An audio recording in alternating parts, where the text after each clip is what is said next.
بعضی برادران سوال کردند که آیا در شریعت اجازت است که جوان پسر با جوان دختر شناس شود و برای یکدیگر را از نزدیک خوبتر شناختن با همدیگر چند مدت واخوری کنند و یکدیگر را خوبتر شناسند و بعد از آن نکاح کرده توی کنند تا در آینده به پاش خوردن عائله روبرو نشوند. یعنی به اصطلاح چطور میگویند یکدیگر را نغز دیده با همدیگر وقت گذرانند و بعد از آن نکاح کرده توی کنند. برادران و خواهران عزیز، فریب عالم غرب را نخورید. آنها با فیلم‌های بی‌حیایی و سلسله فیلم‌های خود می‌خواهند نسل‌های جوان مسلمان را آلوده گناه کنند و به تباهی و بربادی بکشند. زن خواستن در اسلام طریقه‌های خاص خود را دارد که خداوند حکیم آن را برای ما تعلیم داده است و پیامدهای خوبی دارد که آن از طریق نکاح است و قدر و منزلت زن را خیلی می‌بردارد. اما به این طریقی که در سؤال مذکور است، یعنی دختر و پسر جوان اولا بدون نکاح با همدیگر واخوری ها کنند و مدتی را با هم گذرانند، بعد از آن نکاح کنند. این طریقه که خلاف طریقه فرموده پروردگار است، نتیجه و پیامدهای بدی دارد که آن را در خود همان مردمی که به چنین طریقه ناروا تشویق می کنند مثل غربی ها و روس ها دیده می شود. در بین آنها کودکان بی پدر، یعنی کودک هایی که از زنا تولد شده اند و نیز مادرهای تنها خیلی زیاد دیده می شود. در آنها بیماری های گذرنده به مثل ویچ سپید زیاد است. زن برای آنها خیلی بی ارزش است. با وعده های بر دروغ خود معشوقه‌شان را باور می‌کنند که با آنها ازدواج می‌کنند، ولی وقتی از آنها خواسته‌شان را که گرفتند بعد از 1 یا 2 ماه با بهانه آن که معقولم نشد او را رها می‌کنند. و همین طور زن دست به دست مردان بوالهوس می‌شود و مردان و زنان هر ماه معشوقهای خود را عوض می‌کنند. نتیجه اش چنین می شود که در چنین جامعه‌ای که یک زن تا به نکاح رسیدن به چند مرد رسیده یا یک مرد به چند زن رسیده است، وقتی اینها نکاح می کنند برای همدیگر با ارزش نیستند، چون که مرد فکر می کند که این زن پیش از من با چند مرد دیگر بوده است و زن هم فکر می کند که این مرد پیش از من با چند زن دیگر بوده است. هر چیزی را که با آسانی به دست بیاید همین طور با آسانی از دست می رود. برادران و خواهران عزیز، بیایید قرآن عظیم الشأن را که سرمشق زندگی ماست بشنویم که در این بابت چی می فرماید.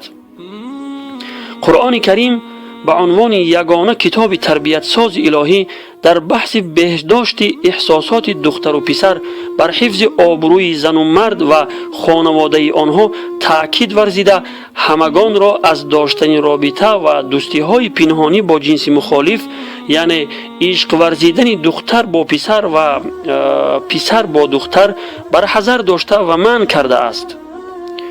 قرآن کریم در 2 جا، یعنی یکی در سوره مائده آیت 5 و دیگری در سوره نساء آیت 25 هم زنان و هم مردان را از داشتن رابطه دوستانه با جنس مخالف، یعنی از دوستی های پنهانی مردان و زنان برحذر داشته آن را مورد مذمت و تنقید قرار داده است. خداوند تعالی می فرماید: به نام خداوند بخشنده مهربان، آنان را با اجازه خانواده هایشان به همسری خود درآورید و مهرشان را به طور پسندیده به آنان بدهید، به شرط آن که پاک دامن باشند و زناکار و دوستگیران پنهانی نباشند. صدق الله العظیم. و در آیه 5 سوره مائده نیز به مردان خطاب کرده می فرماید: به نام خداوند بخشنده مهربان،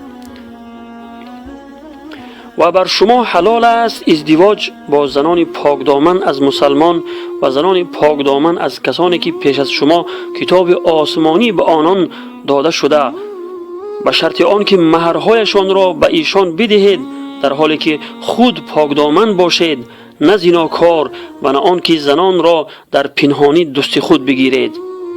صدق الله العظیم.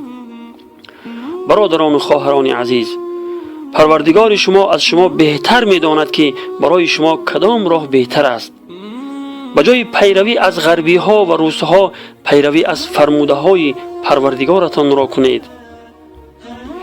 عشق احساساتی است که در قلب عاشق غیر اختیاری به وجود می آید. یعنی عاشق شدن در اختیار خود انسان نیست و وقتی می آید بدون اجازت و پرسش وارد قلب انسان می شود که در نتیجه انسان، یعنی انسان عاشق را کر و کور و گنگ و دیوانه می کند. هیچ سخنی را نمی شنود و نمی بیند و با مثل دیوانه ها رفتار می کند که بعداً خودش از این رفتارش احساس شرم می کند. عشق یک زمانی دارد که می گذرد و بعد از گذشتنش عاشق به خود می آید. این عشق و محبت ظاهری است که بسیاری از جوانان را به دام گناه می کشد. بهترین عاشق آن است که وقتی عاشق شود پاکدامنی اختیار کند و خود را آلوده گناهان نسازد. عموما دخترها زود باور هستند و تیز به دام عشق ظاهری می افتند که سراسر همه آلوده گناه و وعده های بر دروغ است. عشق و محبتی که بسیاری از جوانان خود را به آن می فریبند که در نتیجه آینده خود را تباه و برباد کرده آبروی خود و خانواده هایشان را می ریزند.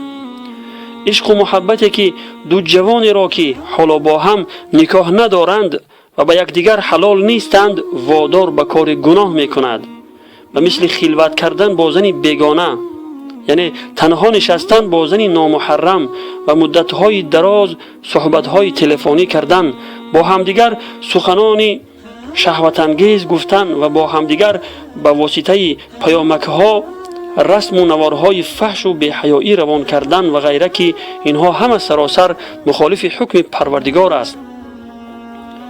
خداوند تعالی در آیه 32 سوره اسراء می فرماید: ولا تقربوا الزنا انه كان فاحشه وساء سبیلا.